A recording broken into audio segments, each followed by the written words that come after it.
people? Welcome back to Nick J. Francis' channel once again. Arsenal 3, Manchester United 2, and it is starting to feel real. We're halfway through the league now. We played 19 league games with 5 points clear, still 5 points clear of Manchester City, and we have a game in hand. Do you know what I mean? So when we go to play Man City, we could be 8 points clear.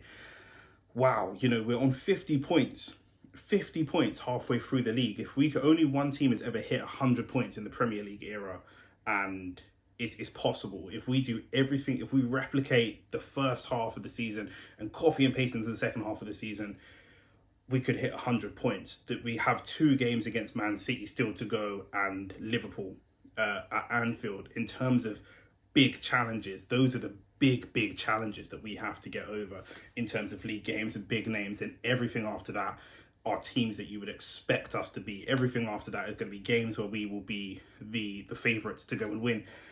And what a game it was. What a fact. This game had everything, absolutely everything. I'm doing the video late because I was covering the game on DR Sports Media with AGT, and I'll link that video in the description below if anybody wants to check that out.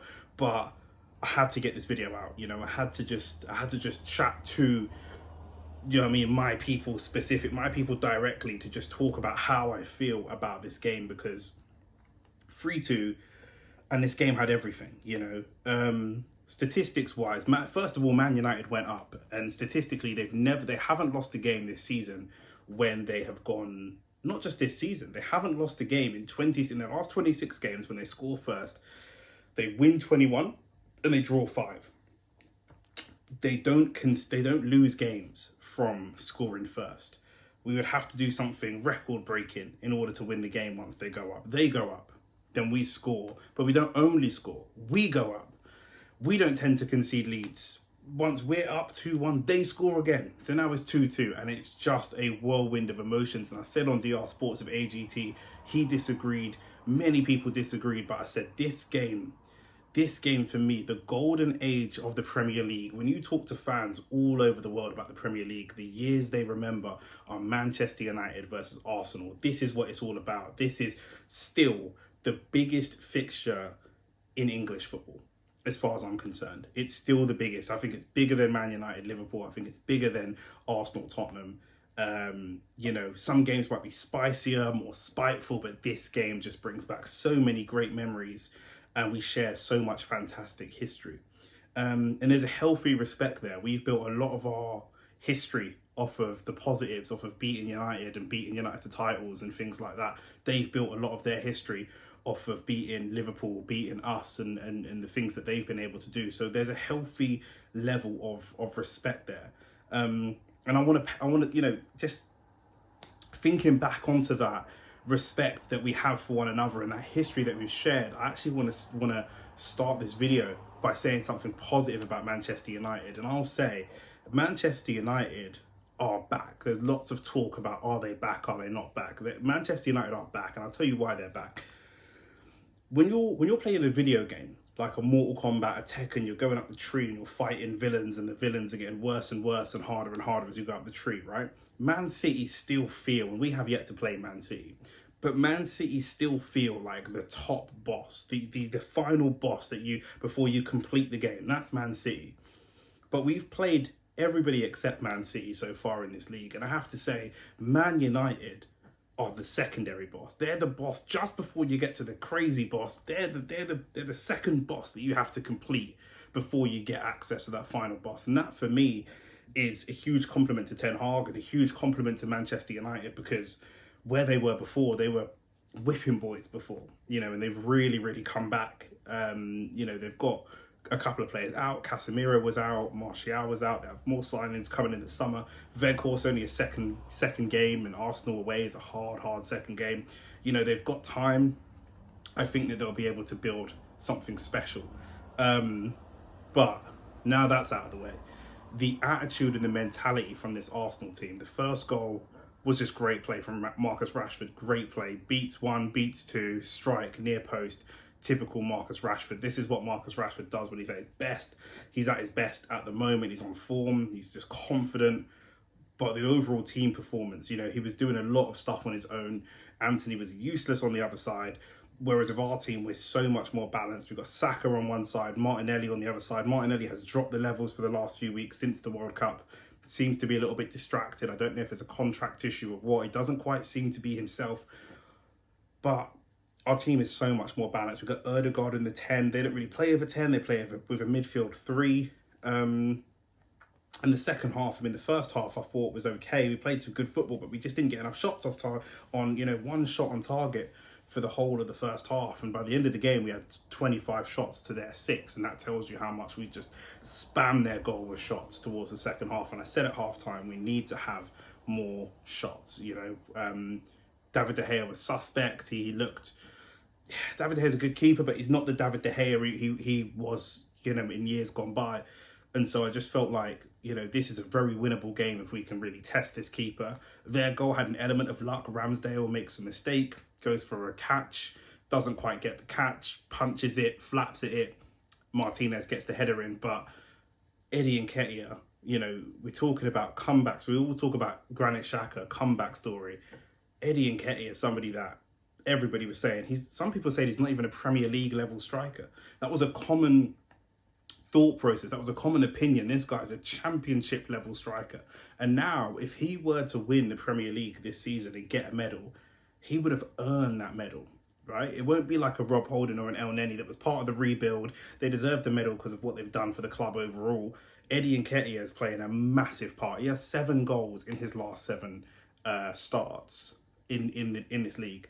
And that's against the likes of West Ham, Brighton, Man United, Tottenham. You know, he's played against some big teams. Obviously no goal against Newcastle, but he's playing against big teams, scoring against big 6 teams, scoring against Brighton, who are not a top 6 team, but a very good team. This guy, he's taken his game to another level. I don't know what training he was doing during the World Cup, but he just looks like he's taken things to another level. Bukayo Saka hits a sweet 25-yard shot across the goalkeeper into the bottom corner, which is what he does. You know, I can't find 5 right wingers in the world who are better than Bukayo Saka at this moment in time. Some people saying Rashford, he plays his best football off the left. But in terms of right wingers specifically, I couldn't name you 5 that are better than Bukayo Saka. You know, I really don't know. If we got offered 150 million tomorrow for Saka, I don't know if I would take it. The guy can just do everything. He doesn't have a lot of flair, which is what you typically associate with wingers. But he can go on the outside, he can go on the inside, he can cut back. You know, I talk about this guy every week. He's so consistent. When we look at Martinelli, who does a lot of the fancy stuff, Martinelli gives us 3s and 4s out of 10, and then gives us an 8 or a 9 some weeks. Saka's a 7 or an 8 every single week. Every single week. And even on a bad day, the team's bad days are still his good days. Towards the end of the game, I was really excited to see Trossard. He comes on. I want him to come on and get a goal. He comes on. He plays an immediate part in the mature decision-making to play the ball out wide to Zinchenko. When he overlaps, Zinchenko gets the ball across. Ødegaard tries to go for a shot. Fred makes a tackle, was scuffed off between both of their boots, and then Nketiah just flicks his foot at it and gets it beyond David De Gea. And, oh man, you know, with Trossard, you could see a difference between the youthful energy and exuberance of Gabby Martinelli and the experience, the calm, sensible experience. Gabby is very slow to make decisions. He doesn't look confident in his decision-making. Trossard is very certain in his decision-making. Gabby tries to go round his man or do some skills. Trossard just picks up the ball and gets at his defender straight away. And I just think it's not a question of which one's better than the other. It's a question of them being that left wing department between them, the two of them together, just like Gabby Jesus and Nketiah. Yes, they compete for places for who's going to start. We'll see what happens when Jesus comes back from injury, but they are our striking department as a team. And that's how, for us to go into Champions League next season, Premier League next season, want to be competitive in both, plus the other domestic cups, they need to work together as a left side between them and not against each other. And I think that's what Arteta is really, really good at building. You see it with the goalkeepers. Matt Turner is over the moon when Aaron Ramsdale makes great saves and is playing well. You know, when we see that all over the pitch. The only place we don't quite have that is the midfield at the moment. All of our midfielders want to start and play. but the midfield is a big gap in quality, whereas our goalkeepers are quite close in quality, and our attack is fairly close in quality as well. So I'm really happy with the overall squad that we're building at the moment. And like I say, Manchester United are that second level boss, you know. And I know we keep saying test after test after test. This is almost all the big tests done. And for me personally, we've got 2 games against Man City coming up. If we can get in the league, discounting the FA Cup, in the league, I believe if we can get 4 points from those 2 games, the league is done. We win the league at that point.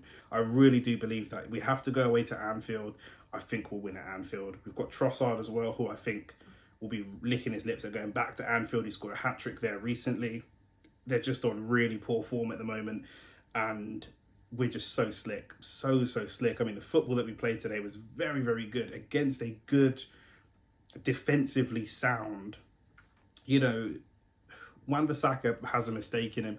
He can be clumsy, but that back 5 of Lisandro Martinez, World Cup winner, Rafa Varane, World Cup winner, Shaw, Euros finalist, Wan-Bissaka is obviously the weak link, David De Gea, very experienced goalkeeper.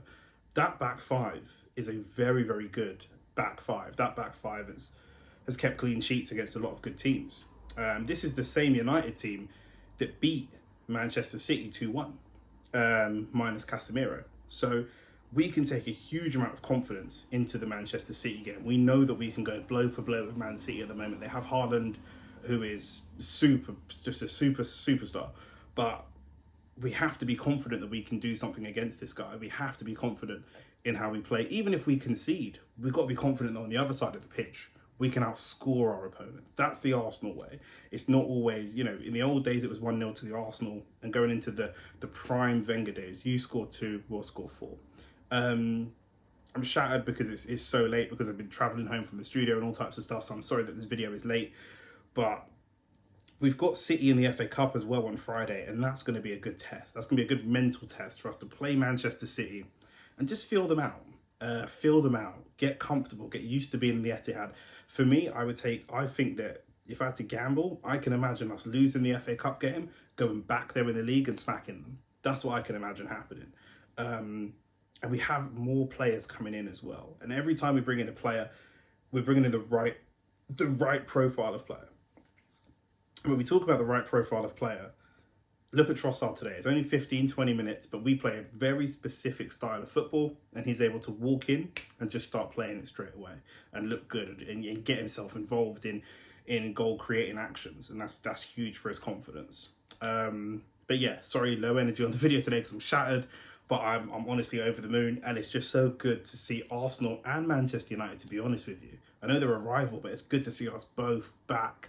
It feels like a real throwback game. You know, this felt like a cup final. It felt like a league decider. It felt like football before the oil money of Man City coming in, or even the oil money of Chelsea coming in. That's what this felt like. 2 teams that are building arguably the right way.